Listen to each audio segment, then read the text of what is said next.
Hi friends, ఇవాళ cauliflower మెంతికాయ నేర్చుకుందాం అండి. కాలీఫ్లవర్ని వేడి నీళ్ళలో ఇలా శుభ్రం చేసుకుని ఆరబెట్టుకోవాలి, తడి లేకుండా. ఈ విధంగా కట్ చేసుకుని దానికి కావాల్సినవి నిమ్మకాయ చెక్క 1½ నువ్వుపప్పు నూనె, నిమ్మకాయ రసం, ఉప్పు, ఆవాలు, మెంతులు, కారము, పసుపు. ఇప్పుడు స్టవ్ వెలిగించుకుందాం.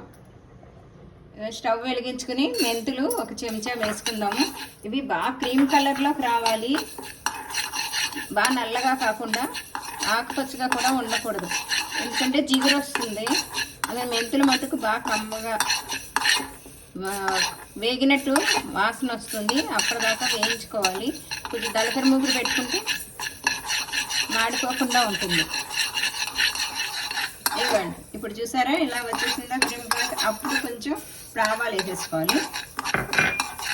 ఇవి మూకుడు వేడిగా ఉంది, మెంతులు కూడా వేగాయి కాబట్టి త్వరగానే వేగిపోతాయి. ఆవాలు టప్పమంటున్నప్పుడు ఆపేసి చల్లారాక మిక్సీకి వేసుకోవాలి. మూకుడు వేడిగా ఉంటుంది కదా, వేయించుకునేదాకా ఈ నూనె వేయాలండి.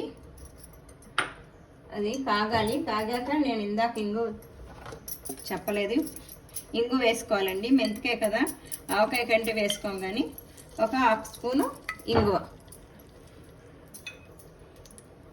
ఇది వేగినట్టు తెలుస్తుంది కదా, కాగినట్టు.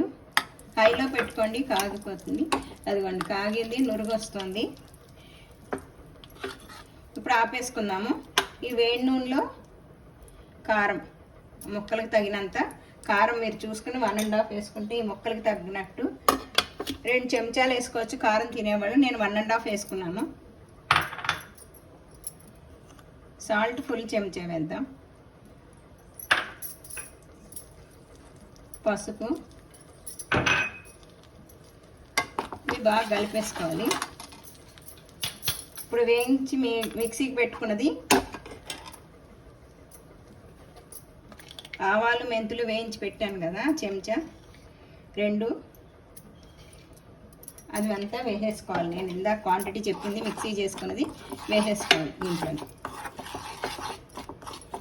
ఇప్పుడు ముక్కలు వేసుకుందాము. అడుక్కి పైకి బాగా కలిపేసుకోవాలి.